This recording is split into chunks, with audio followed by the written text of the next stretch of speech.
My guest today is Sterling Doughty. Sterling was born in San Francisco in 1942.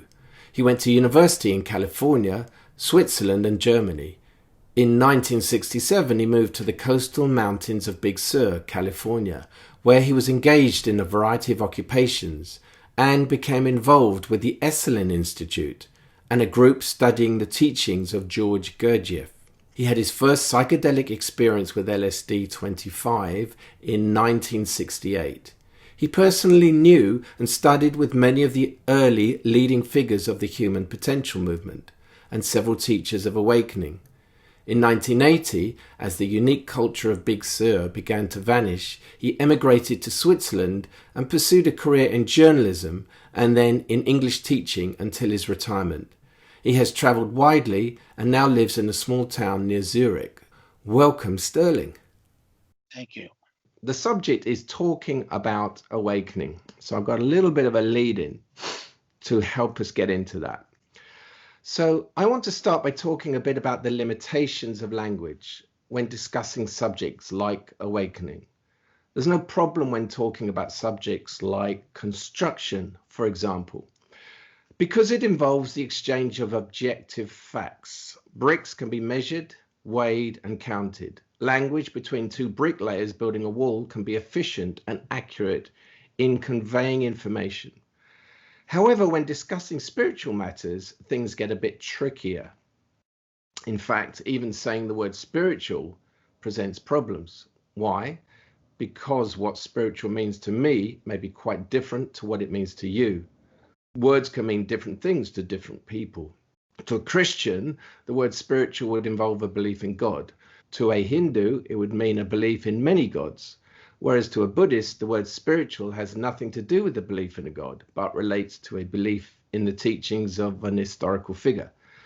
That's quite a difference, and I've only mentioned 3 religions, and not even touched upon the differences the word spiritual would mean within different factions of each religion. The effectiveness of language depends on a consensus of meaning between the speaker and the listener, and this has to be kept in mind when discussing the subject of awakening. When I was creating my books, I realized that in order to express what I had to say clearly, I would need to be absolutely clear with my choice of words.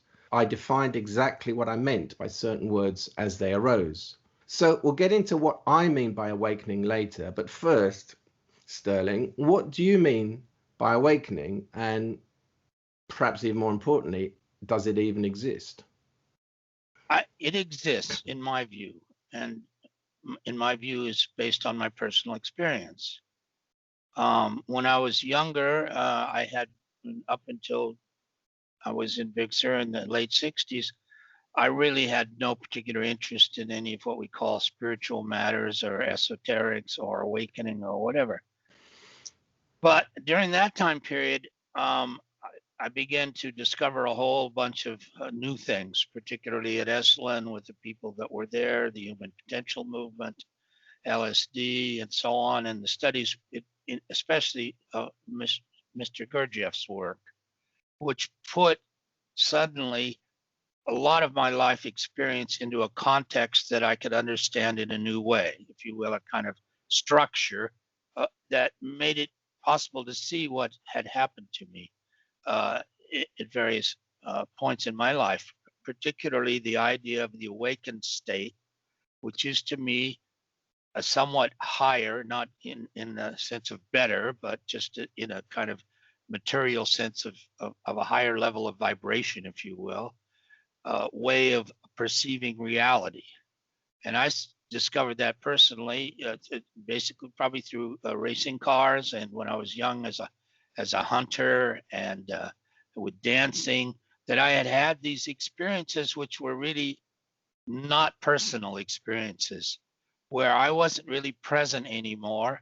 I was just in the moment, and it was a beautiful experience, and it was transitory. And when it went away, it was just a wonderful memory, but I didn't really have any way to put it into context. And that's what I got from the Gurdjieffian work. And later, as I began to study other fields, I saw that all these supposedly spiritual fields, whether they were Zen or Tao or whatever, they all had this same idea that there was a place from which we could see less personally, more clearly, more in the present. And that idea is what we call awakening. In a way, it's sort of like being a fish in a pond, swimming around the world of sleep, if you will, the world of personality or ego, and then putting your head above the water and seeing that there's an entirely different perspective within the same, let's say, creative world that we are part of. So that to me was the awakened state. Then it becomes the question of, exactly what is it, or how do we get to it? And the question as a journalist and an English teacher, of course, language is very important to me. And I think today it's almost like a Tower of Babel, where you have all kinds of people claiming all kinds of spiritual kind of advancements or states or whatever, and teaching them and making money off of them. And it's not always clear that they're speaking with the same language. For me, one of the things that attracted me to your teachings recently was that your glossary, I understood what you were saying. I used a different language, a language that's based on a different sort of esoteric tradition, if you will.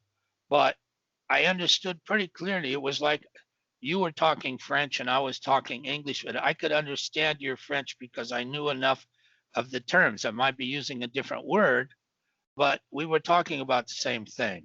Yeah. So I said, well, this guy's kind of interesting. So I think maybe we get in touch and talk about our common views that way.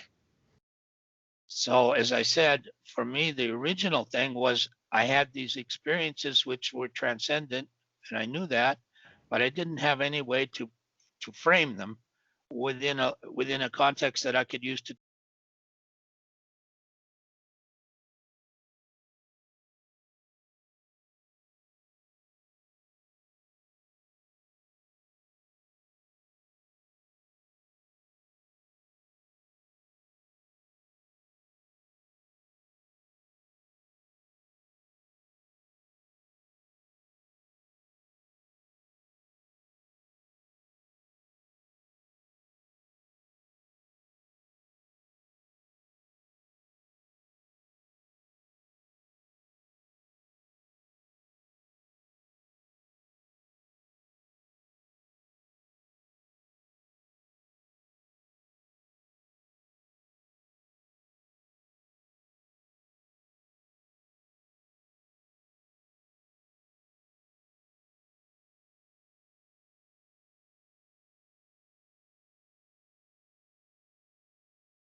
the beauty of this is. That's what makes it really alive. If it was just me spouting out my views with no intention of listening to yours, for example, that's just the diatribe. There's no interest in that, really. So the energy in this is the meeting of two separate entities and inquiring together into a subject. This brings us to the point of language and words, and it's absolutely true. Mr. Gurdjieff, I remember in particular one of his most interesting anecdotes was that often people will be standing talking to each other, and sometimes they will understand each other, and sometimes one will think he's understanding the other but is not, and vice versa. So that they can go right along, one person thinking they're understanding and the other person thinking they are or they are not, and they are not even connecting with each other. And in this world today, with all of the stuff of the spiritual stuff, let alone the political problems, the issue here is that we're talking about something that's very ephemeral, that doesn't really exist in our culture, in our language.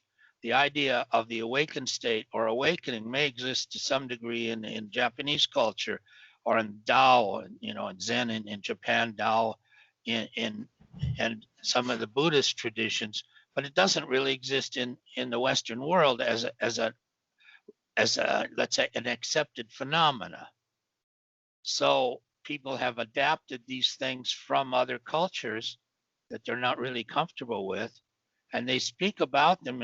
In my view, a lot of people talk about being awake and all kinds of principles of this non-duality of field, which I think mostly is not a lot of it is just not real. And the idea that we can then communicate openly about things when we have these belief structures. It's one thing to believe, as you said, in the quality of a brick or how you put together a building. These are more or less objective physical facts. But in this world that we're talking about, I think there's a real need for much more clarity and particularly openness. We can have an idea about something without being convinced rigidly that it exists. And the rigidity of thought, especially by people who claim to be open, is I think something that's quite disturbing in this whole field. Everybody's convinced that their particular way or guru or expression is correct. But Sterling, does that preclude the possibility of knowing something oneself? What I'm saying is that there's a difference, isn't there, between an opinion and a belief, or the knowing that comes from direct experience. Now, some people say that, I've heard this recently out there, that experience doesn't really mean anything. They equate it with just like an opinion, or it's all subjective, so it doesn't really mean anything. Where do you stand on that? I think that's nonsense. I think unless you have actually experienced something, actually experienced it for yourself, that is the best way. You can't always experience everything for yourself, and you have to depend upon what other people have done. Let's say in the scientific world, there is no way for me to understand the way that protons circulate at the LEP collider in Geneva, but I can accept that based on many people with a great deal of knowledge and experience and education analyzing certain things that are more or less objective. I don't have a problem with that at all. But in the other world, in the more subjective world, the inside world, if you will, how can someone like a priest tell me about sex and what the sexual experience is like if they've never had sex? I mean, it doesn't make any sense whatsoever. So if I'm talking about the experience of the awakened state driving at high speed, let's say along a highway, when I recognize that what's happening is different for me than my normal life, that is a direct experience upon which I'm not going to say I can believe in it, but I can understand it as something that is more real than reading about it in a book. Right. It has a validity, and it's not just an opinion or a belief. No, and other people share that. And this is where, it's to go back again to my original experiences, I noticed that when I was in the Formula One world in the early 60s, because I observed these guys and I was, I idolized some of them because they could do incredible things. And there I began to understand the difference between what happens in the awakened state, which is impersonal, and what happens when you fall down into the personalized, the ego or personality state, when you are no longer in the awakened state and you identify with it. This idea of identification with anything is a critical a point in understanding awakening. If you're identified with something like a belief structure and you believe it, but you've never experienced it, you're closed. Mm-hmm. And if you want to get to understand the awakened state, the more open you are, the less history you have with you. I'm not saying you don't have knowledge and experience and even some beliefs, we all do. But the more open you are to this particular moment determines whether or not you can, let's say, allow the awakened state to be there. Mm-hmm. If it's just, oh, I believe it because I read it on page 32 of the Bible, that has no meaning at all. No. But if I'm convinced it exists because that is my actual experience, multiple, repeated over and over again in similar situations. Usually the awakened state, and most people, everyone has it. Often it happens through a danger thing. It may happen through music. It may happen through sexual experience or dancing. There are a number of places where it can occur. What we're talking about is how can we then find ordinary words to describe it in ways that we can then communicate with others about it. So there is language there, right? What kind of language do we use? What does it feel like? I was just thinking that the state you described of having beliefs, which is very comfortable to the personality, because it precludes, it stops that openness. But the personality likes to have beliefs and an order and a structure that it can hang on to and say, this is how it is. And that is something, as you've just said, that has to be gone beyond when you're talking about these subjects of awakening. I mean, it's interesting with awakening because the way I talk about it is, and I know you have different words for this, so let's compare them maybe. So there's openings, and what you described, I think, were like openings, transitory moments when that perception opens up, and there are awakenings where that opens up in a bigger way and it stays for a while. It may last a day or a few days or even months, I've heard, but it always passes. So what I'm interested in is if that is our natural state, and I kind of maintain that in a way it is man's natural state, for the reason that is how we come into the world. So my question always was, if that is our natural state, because I'd had these experiences and I was so perplexed, because when I was in them, I knew, for the same reason as you knew, they were real. They were real experiences. It wasn't my mind tricking itself. It was something I experienced again and again, yet it always passed. So my problem, my quest was like, if this is part of my natural state, where is it when it goes? And why do I lose it? This was really it was my burning question, and I took it to teachers, and none of them really answered. And I guess I had to find the answer myself. But So the next stage, the next word I want to bring in for me that I use is the shift. And the shift is where the identification with personality falls away. And the danger in saying this is that people have such ideas about the word awakening and link or enlightenment, and they link it with all sorts of constant bliss and I don't know what it is, you know, these kind of airy fairy ideas of what it is, which is absolutely, in my experience, I have to say, really very little to do with what it's about.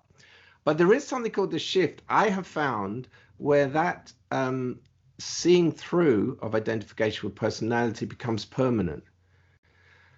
And what's your experience of that?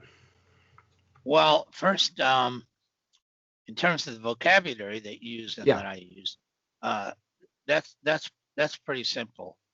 What you talk to about, what you refer to as openings, I use, you know, the Japanese terms for that. Let's say it's called a kensho, which is a very short moment of awakening, relatively short. And then a longer moment of awakening is called a satori, right? That's a similar kind of thing. That's the awakened state, impersonal state, being in the now, without a lot baggage. You know, this perception, this impersonal perception of this world as it unfolds or as it proceeds.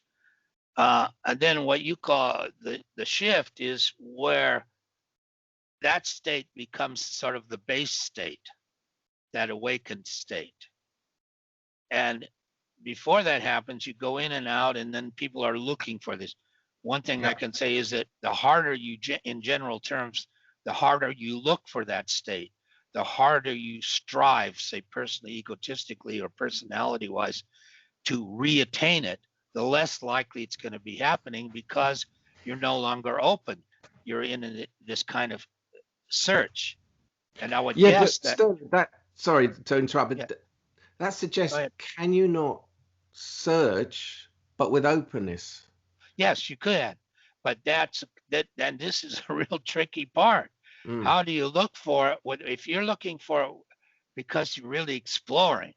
Yeah. But if you're, let's say, in the jungle and you're exploring, you're there. But if you're looking for something in that exploration, if you have an aim, an objective, an idea about it, then you're not really open. Yeah. Right. So it's searching with that openness, not being in any way compromised by belief and by a goal and by the idea of, I know what it is, and my mind's made decisions about it, and I've seen so and so talk about it. So I think, you know, searching has got a bad rap. It's got a bad name, seeking. Well, it does, but it deserves to have a bad name because mostly it's not really searching. You hit it, you zipped by it there when you said, I know what it is. And I know a lot of people who think they are on a spiritual path and they're doing this and they go to this teacher and they read this book and then they read that. And I say, well, why are you going here? You're just going here and there and then you're going the other way somewhere. And I'm getting insights and then I go ahead, I take what I can need. That presumes that they already know the answer to that which they are searching for. Yeah. Well, it's head knowledge, isn't it? Sense.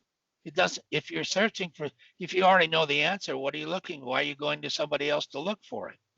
It has to come from inside. And I would bet you, we've never talked about it, but when let's say the shift occurred to you, you didn't actually know. It wasn't, oh, I see it, there it is at the end, and you ran across the finish line. It just happened, right? Oh God, yeah. I mean, I'd given up. Okay, well, that's the point. You had given up. Yeah. And that's exactly what I'm talking about, in the sense that if you still have this idea that you know what it is to be awake, and you're searching, you know, it's a contradiction in terms. Yeah. At some degree, you can be looking for it, but the more open you are to that moment all the time, the more likely it is to happen. Yeah. Now, I'm also aware that I brought in this topic of what I call the shift, and I'm aware that already sounds like a kind of closing down, like the idea that you've arrived and everything's over. So I now need to kind of make clear that that's not what I mean by this. What I mean by the shift is the end. It is the end of that seeking, and it is the end of identification with personality. So what that means practically is you can never be pulled back in to that thing, that entity that you were trained to think that you were. The entity, I mean, I should now perhaps quickly define what I mean by personality. So personality is the construct of you, an identity built on the building blocks of the contraction, emotion, beliefs, desires, and hope. Personality as a function of self-preservation, it is programmed to maintain its sense of absolute authority. Whole functioning of that personality, which can only survive by your identification with it, has stopped. So that is the only bit that is final, right? That's this line in the sand. After that, everything is as open as it ever was. Nobody knows, ultimate answers. There's things you can know, there's things you can never know. Now, some people think you can know ultimate things, which I find crazy and a sign that they don't really know what this is about. But as far as I'm concerned, there are things that you can know. So I know from my own experience about the journey of what led me to this, of the psychology of emotions, of contractions, about how the personality functions. I know it because I've observed it in the same way that a surgeon knows about the workings of a heart or whatever. He's got it out on the dissection board. He's studied it. He's done tests. He's done all that. So for me, in that sense, I can say I know about the functioning of the personality. Well, I know I'm a specialist on my personality, of course, but that gives me an insight into the subject of personality in general. I've observed other personalities, and like we all do. That's the only finishing line. Apart from that, it's absolutely endless, the openness and the bowing down to exactly the mystery of life, of what you don't and can't know. Well, I laughed. You did laugh. What was that? Well, because people, I see so many.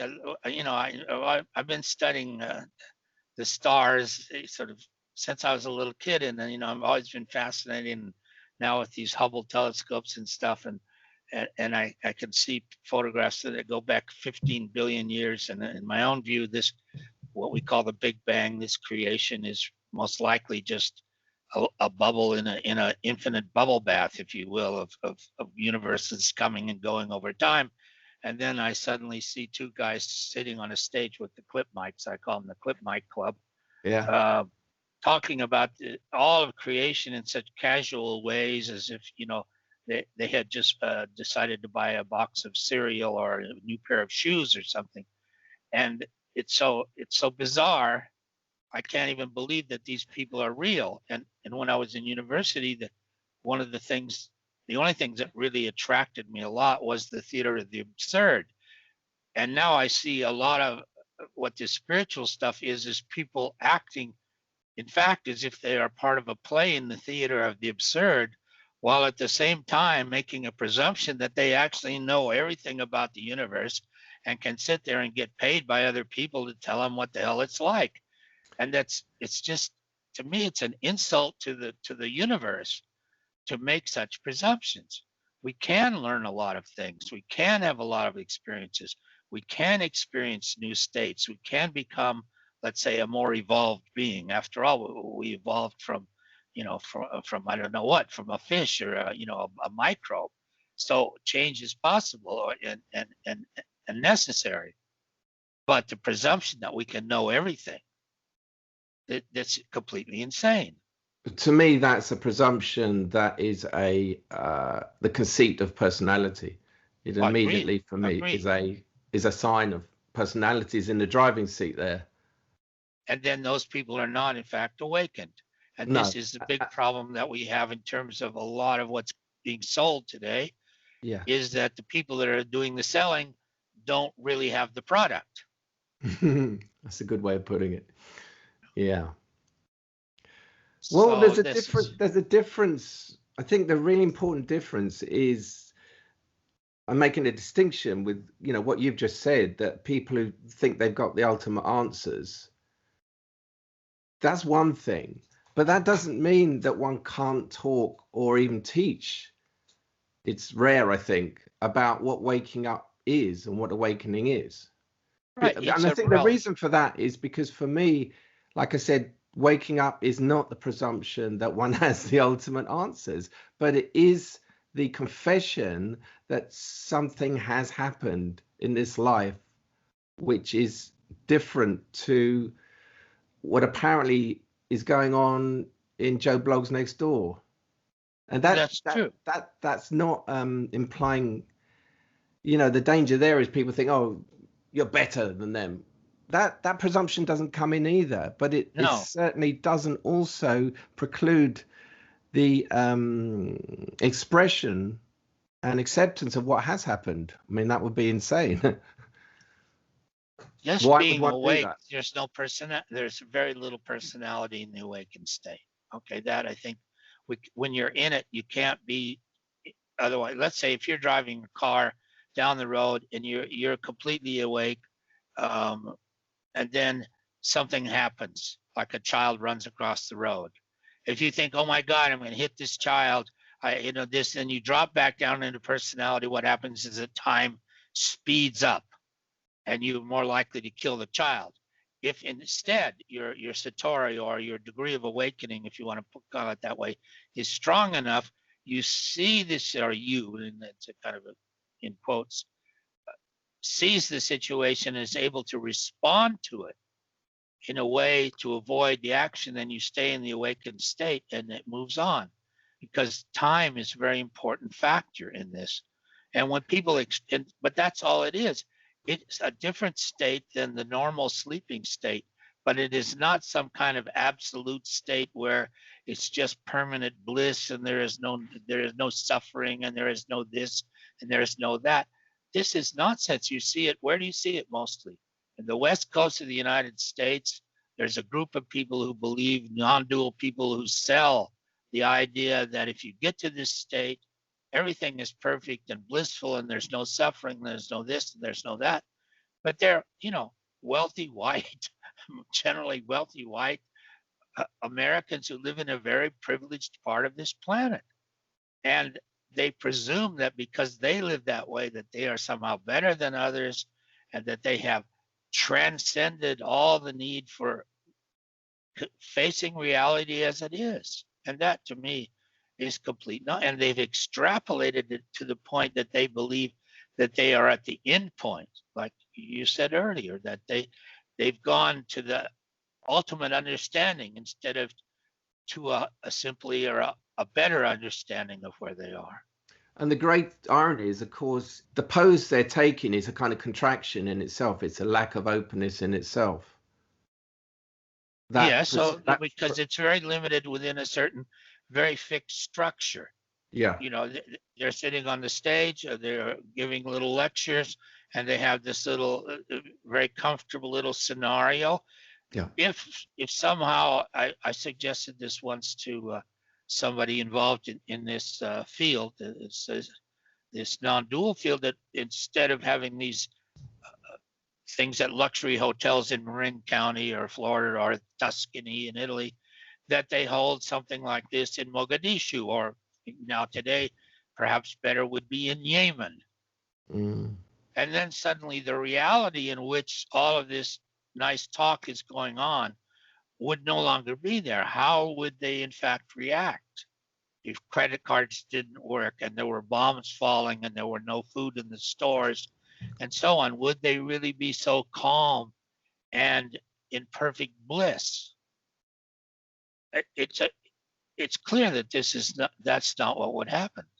So I'm not saying that, we should feel bad or anything because we live in a better world. I don't mean that at all. No. But we have to be aware of what's real and what's not real, and not presume that we know more than we do. No. Which isn't, in fact, very much. If you look in the night sky and you think about, oh my God, what the hell is really going on here? We don't have a fucking clue, right? No. No, I love talking about it this way because what I feel with you is that our conversations are experimental. Yeah, I see it like a journey, and we don't know what the destination is, so they're traveling conversations in that way, and I think that's the best a conversation can be. It's interesting though that I think it can be good to talk about these things, because what can happen, I think a lot of people have experiences like the ones we've described, and the personality just comes back and takes over again, and they're kind of shelved away because they are a danger to the world of the personality. They are a threat to it, really, because in those openings, the personality is no longer king. It loses its dominion, it loses its control. Therefore, what we are talking about is not what the personality wants. And I think sometimes these experiences can be shelved away and almost put into the subconscious by the personality, so they're not faced. And what we're doing is making it conscious, and by talking about these things, they actually you're actually walking in the opposite direction to personality. You're walking in the direction of that not knowing and of that openness by confirming and almost embracing that experience.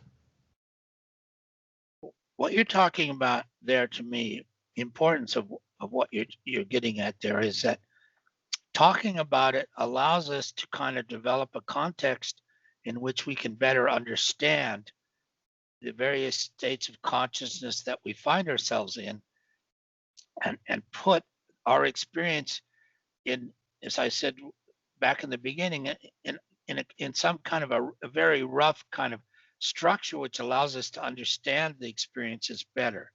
But once again, we've just been talking about what we can't understand. Right. So we're walking a line here between this. It's almost like we're walking in space and we're reaching out and trying to define what we can, and then there's a point where it just drops off and you can't.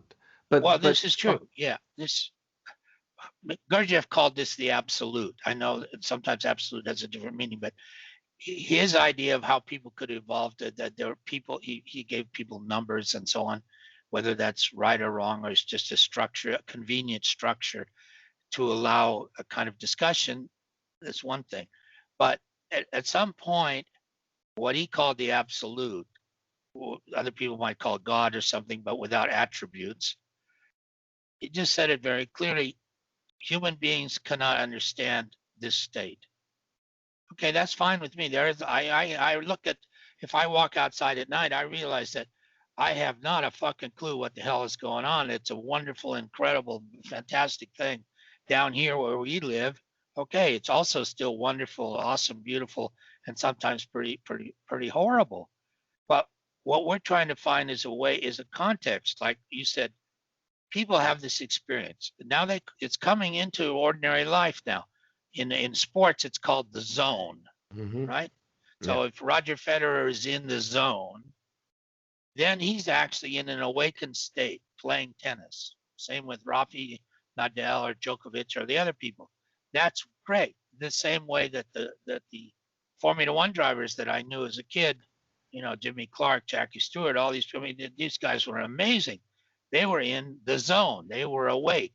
Yeah. But when they finished what they were doing, they fell back. Most of them, not all of them, but most of them fell back into personality, and they thought, I was so fucking great. I could hardly believe how wonderful I fucking was, right? Yeah.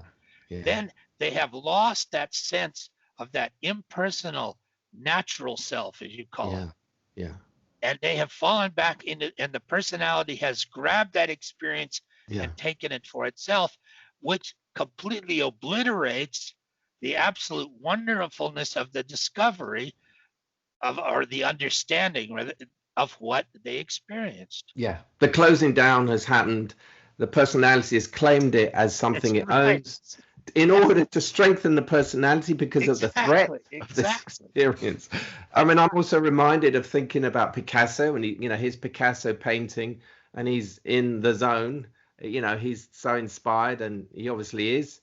And then he stops painting, and I've heard some pretty bad stories about how he treated his women. What's that all about? That's what happened. That's why the shift is a very important delineation and a very important difference. You see what I mean? I understand exactly what you mean, but I would not claim that I've had the shift perhaps to the same degree that you have, but I don't fall back for very long anymore into a presumption of the personal self being the responsible entity. That hasn't happened in decades, but I do have episodes of personality, if you will call it that. Yeah. It's like an allergy or something. Yeah. Well, in my second book, I talk about the adaptation, and which is what happens after the shift, and the structure of the personality. The con of the enlightenment con is like you have this experience, you're hit by lightning, and everything is obliterated forever. Boom. And that's a con that a lot of these teachers sell. And that's really not the case in my experience. And, I'm forever understanding more of how this works. As the shift happened for me a few years ago now. And it's just a continual opening and understanding of how this works as time goes on. And one of the things I've found is that there are patterns. I talk about the personalities being built of emotion and beliefs and thought patterns. The way I see it is in the how to call it, the emotional body, there are imprints. Now, you can lose identification with the personality, but those imprints don't immediately disappear. So your relationship to them is very different. So that means if they occur, first of all, they kind of get less powerful. But if they do occur, your relationship to them is different in that you are unable to be drawn into believing they are all that you are, as you would be in the personality. That if an emotion comes up, your identification with it, which just wouldn't be strong. And because of that, it starts to die on the vine because it's not fed. But there can still be these resonances from your past, I had a particular childhood with particular parents. There was a certain belief in my family that I can still perceive in this system. I was thinking about it this morning, like what the hell is that belief? Where did that come from? And I can realize it was almost like within the family line, there was a kind of belief, primal belief that they held that can still assert some influence in my life. But the relationship to it is different because rather than being in the center of that belief and thinking it's real, there is more an observation of it. Okay. And in that observation of it, it can't go on surviving forever. It starts to kind of dissolve. Okay. Well, that to me would just be the identification is much less. So that these traces, I don't know, there are different, all these words, there are these traces there in it. I mean, we've been through these experiences. You got spray painted, a million times with different paints from different people. And when you have the shift or you have openings or awakenings, whatever you want to call it, I mean, these are degrees. Then this stuff starts to dissolve. The paint starts to go away, but there's residuals there, and they will kind of come back and influence you. And if you don't identify with them or you recognize them pretty quickly and let them go in a way, then they have much less influence. So you've shifted the identification from these old patterns, from your ego personality patterns. And the more that you let go of that stuff, the more free you are to be without identification or without just another part is justification in the Gurdjieffian terms, that you make excuses for this kind of stuff. Yeah, but there's also this thing of like, there's no presumption. You know, the Enlightenment belief is that all that's wiped away, and it's It's also, nonsense. yeah, and part of that is that it's bad, right? Ah, okay. Okay.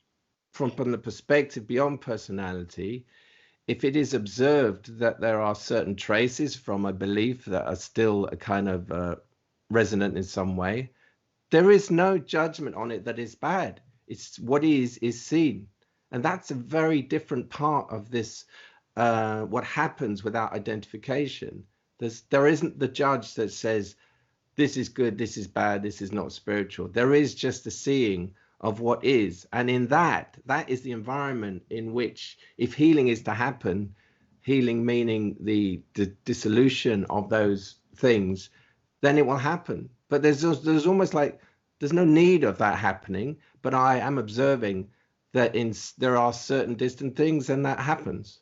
Distant traces still resonant occasionally, and Sure. I say to that, well, why not? Why shouldn't there be? This is how the human being, the system works. Of course. The problem is that if you start, if you have the mindset that there is, and which I think is being sold a lot in this non-dual movement, that there is no suffering, that once you have this particular thing, then everything is perfect and it's all bliss and there is no suffering. And I mean, these things are just absurd to me, only for people in special situations. And what I've observed, sort of some directly because I have actually studied with some of these people, and Yeah. then later now indirectly because I see the same people that I studied with in, let's say, videos or talking and so on. So I have a reasonably good comparison, is that I see people that once had an enlightened experience, maybe even something approximating the shift, but was not really the shift because it wasn't really a permanent thing. As they slip back into personality, and I think some of them aren't even aware of that happening. And Mm. yet, if you watch certain ones of what I call the Clip Mic Club, you know, espousing their thing over and over and over again, it's quite stale. And you can see them actually thinking about answers. And when they're in the state of thinking about answers to make this sound good, then they're not really awake. Mm. It's not kind of flowing out of an awakened state right in the moment. It's a memory, and that the personality is trying to recreate it, but it has a kind of not a very good taste. It's like going to a restaurant that you know where the cook does everything fresh and organically, and then it tastes funny, and you realize he's been using a microwave, you know, or Yeah. opening cans or something. You're reminding me of, I mentioned to you that in my search, I had this question, why, if it's my natural state, why does it pass? So I was, I brought this to, I won't name names, but I brought this to this great teacher once. And this was a sincere question. I was open. I was open to hearing anything, any wisdom that somebody had on it that I hadn't yet found. And what I observed was this guy, it's like I had this image of him having a bag full of tricks, and he just went in and got a pre-made answer that he could have said to anyone that had no real relevance to me or my question, and pulled it out. And that's to me what you're talking about. It's not that openness in the moment. It's he's got a bag of tricks that he's there to sell, but he's not meeting the moment, really. That's my experience with not all of them, but most of them. I think that, you know, we've talked about this before, and I know other people that have a similar view. Is that it, it this is very delicate stuff, and if you start changing, let's say that it becomes more important that you're selling it, that you're Yeah, making, when it becomes a career, yeah, and then you're really in danger of fixating, of going backwards into the personality, and just using, like you say, you got a canned version of it which you pull out yeah. and put on the, you know, and respond like a mechanical kind of thing. It's a And show. Yeah, it's a show, and yeah, the yeah. idea originally if I recall correctly, is that we're born in this state. You look at a little baby; it's pretty clear the person is not a member of a particular political party, or waving a flag, or a nationality. I think or Trump was born like that. that there are exceptions, but we're talking about human beings here, not demonic apparitions. Oh, okay, right. No, but that's true. Actually, Sterling, just to make that point, he wasn't born like that, but he was trained to be like that. Yes, that's actually more correct. Yeah, by his father and his father, the circumstances, and so on, and whatever else happened to him. I mean, things happen to people. They get shocks that you still. You talked about residuals. I mean, I had things happen to me when I was a kid. Every kid did. That will probably, to some degree, it's like a scar. Yeah. I mean, I have a lot of scars. I'm sure you do. I say everyone has scars. Yeah. It doesn't mean that they're bad. It just means that they're scars. And if you recognize them as scars, okay. If they dominate your life, not okay. And that's not in the sense of good or bad, but in terms of your evolution, if you will use that word, into a more complete person, or more awakened, if you will. Yeah. Then they can become a hindrance, right? Yeah. But I think I maybe misled you away from a point you were making. This is why I think the definition of the shift is important, because of being different from an awakening, because an awakening can be claimed by the personality. The personality can come in, and then you get that slipping back. And I had an image when you were talking about these people of, like, it's like the madman in the lunatic asylum who thinks he's Jesus, and he's talking to himself, and in his world it's all real, and he hasn't got that external choiceless awareness that can see, well, hang on a minute, this is just my delusion. Well, that's true. I've been in that situation. Actually, I met plenty of Jesuses I was incarcerated several times in asylums for various, during my own particular shift, if you want to call it that. Yeah. You went through various stuff, and you're literally in a different world, in the world of psychosis and the world of enlightenment in some ways, because you're so completely open, and they're not dissimilar in many ways. Yes. And there is a danger there, but. And I've talked to many people actually recently who have had that same experience as you, that, a psychotic episode or severe mental episode where the opening turned into what you've described. And it is an experience beyond personality often in many ways. So there's a great openness to it, but it's what happened next is important, isn't it? What the personality does with it, what it comes in. The personality needs to be strong and feel special and safe. And if Jesus is a way it can do it, it will take that, And it's also not just the personality per se, because in those situations, there are enormous pressures being exerted on anybody who starts to non-conform. Yes. Yeah. And in a lot of most of the people that I knew in these, and I met a lot of people, I was in and out of those things for several years. Yeah. There was something happened to them in some ways was very beautiful, and then it got twisted and turned, and it's not just their own personality, but it was the personality of the society itself, and the people that were in there attempting to make them conform to what this version of reality was. And this was, I will mention a name here, a friend of mine, Dick Price, who was the co-founder of Esalen Institute. There was a man, a really unique man, whose whole goal in life was to provide a platform where people could explore the edges of their experience in many different ways. And that's what Esalen was in Big Sur, to a degree that very few people really understand today. Everybody wanted to become famous there and to have their thing there and their thing there. And Dick always tried some way or another to make it possible for anybody that said they were trying to help make this a better place with more understanding in a new way and whatever, to give them a space in which that could happen.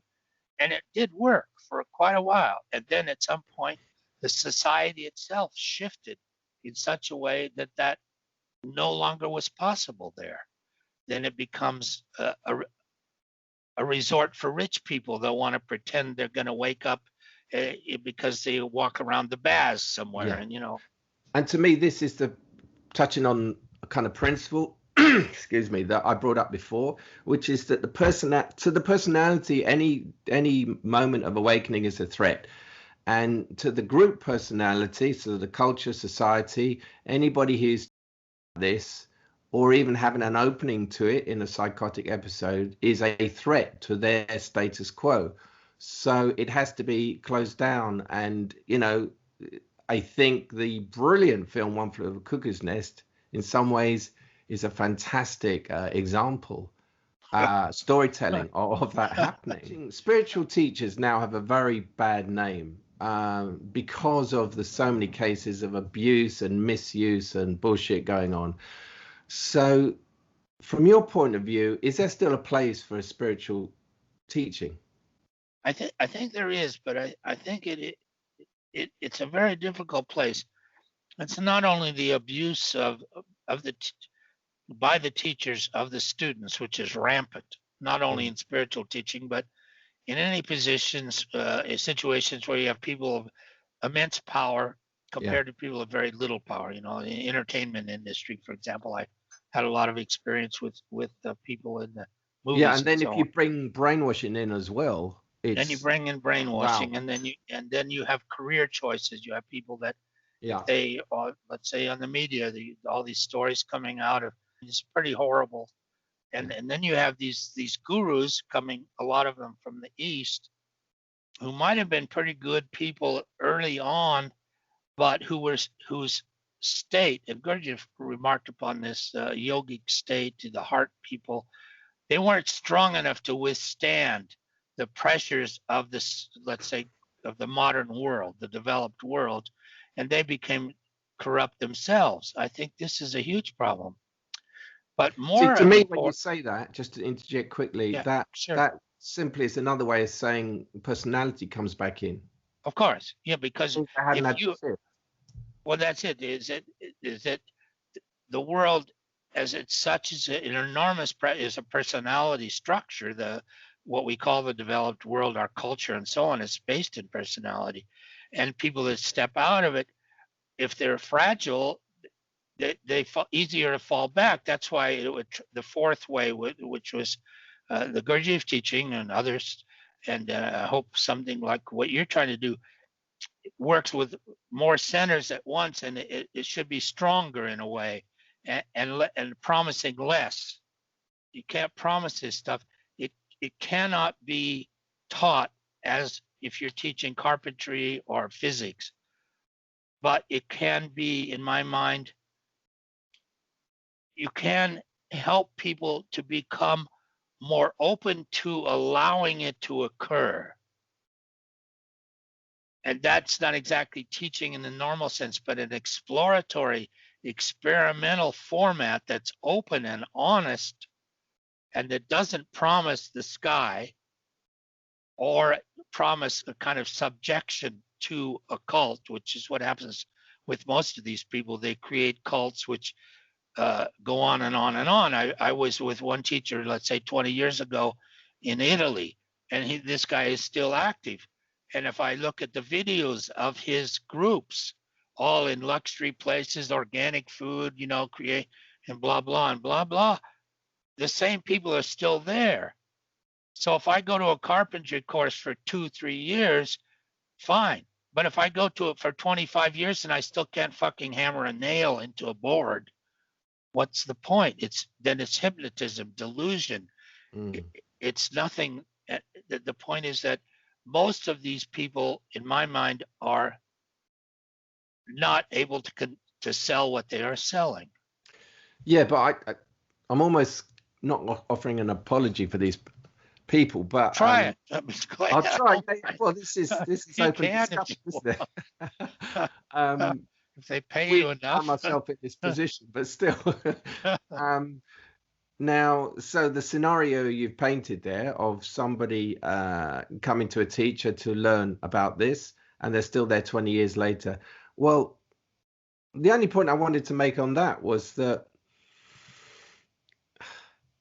I feel in me taking this role to the limited degree I have, I cannot promise to anyone that I will be able to deliver to them the successful completion of the carpentry course, because that bit in this subject is out of my control. That is something that's between the student and their life.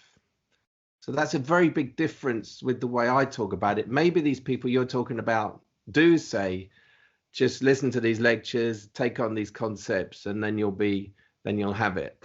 So something. Most of them do. I mean, I'm sorry. If you take a look at their thing, what is it? The other day, I saw one particular guy who's very famous in this field right now put up an advertisement, 3 days to enlightenment. Yeah. So I look at his site, and his site has like that many.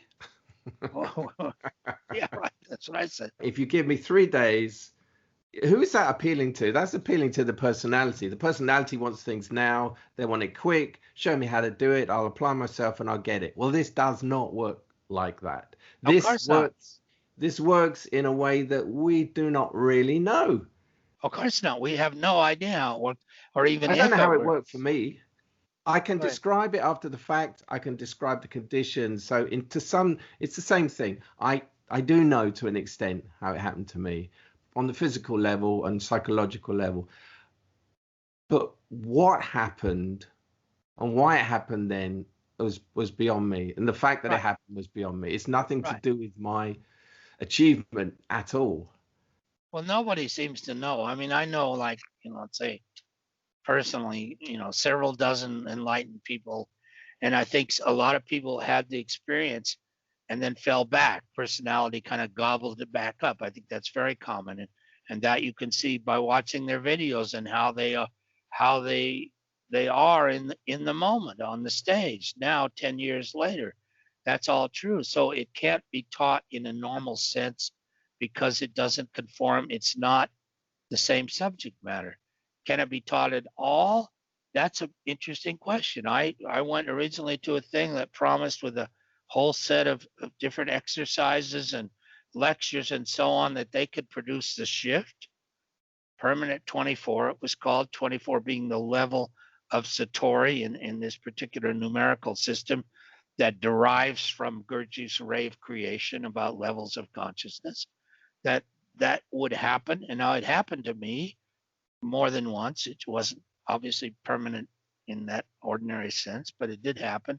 Most people it didn't. A lot of people believe it happened and are living in delusion ever since. But if I thought, I gave it a try, it was, and all the other stuff I've seen, it's not possible to create a structure in a normal sense like a class or carpentry or music.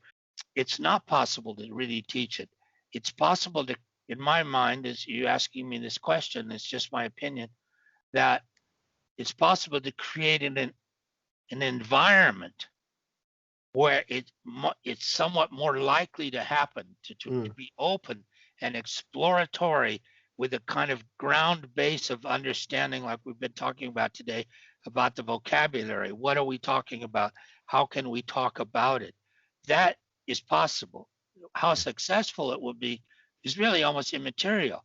The fact that you're in an experiment and you're doing it as an experiment with no promised endpoint, that's what's really important.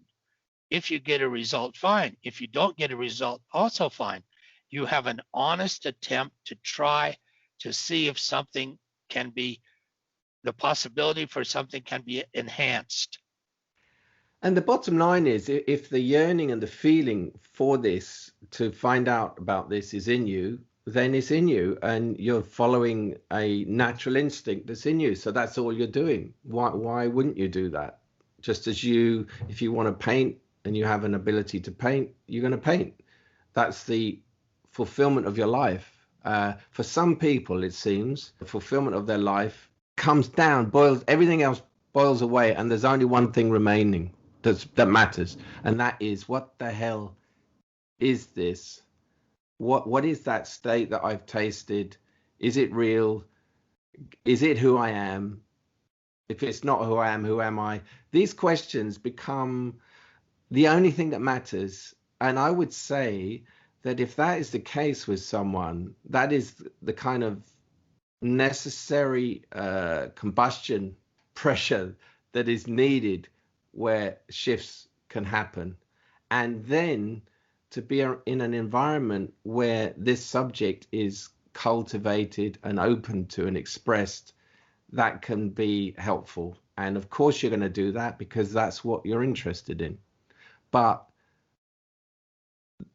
as soon as you get a 3 days to enlightenment, or do this and you'll find it, or somebody claiming they can give it to you, for me, you're already dragged back to across that line into personality. I think that's quite a good way of expressing it. And the thing is that if you're engaged on this thing, you'll see if, in fact, at the end, if you have some results, how do people feel about it? What happened to them? It's an exploration.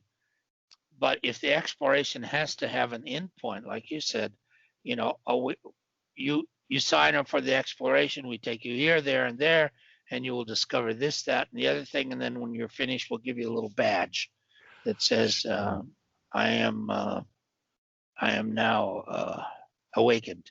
But that's not to say that, of course, I'm always trying to jump to the other end. Of course, that people come to this, like with me, for example, because they want something in them wants the shift to happen. It's not to say that that isn't there. Well, you talked about yearning. I think yearning is a much better word than seeking in this sense. In the sense of seeking. Okay, again, we're talking vocabulary. So, there are seekers in the sense of yearning, and there are seekers who have a kind of personality sense who are not really seeking at all. They are seeking to improve the quality of the personality. Yeah. I think we have seen, if you know anything about the Enneagram movement, which originally there were these fixations. It's a structure of personality fixations and so on and so forth. It may have some value or not, but in my experience with it, which is quite extensive, what happened was there was a kind of a reverse shift that took place. So that the original idea was to understand these personality aspects as fixations, if you will, and to rise above them so that you could free, through this tool of understanding, you could free yourself from them.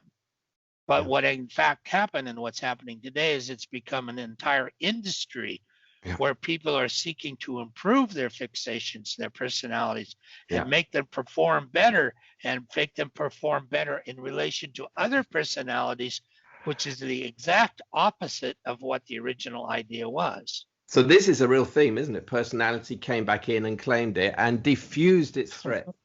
Exactly. Yeah, exactly. I mean, what an incredible, you can call it bad or awful, or you can say, what an incredible play of life. It's almost funny in the end when you can It's see. almost funny. So let's call it a day there. I feel we have traveled together and I've learned things, and it's been great. So thank you, Sterling. Been great for me. Thank you very, very much. And we'll talk again soon. Okay. Yeah. Until next Take time. care. Until next time.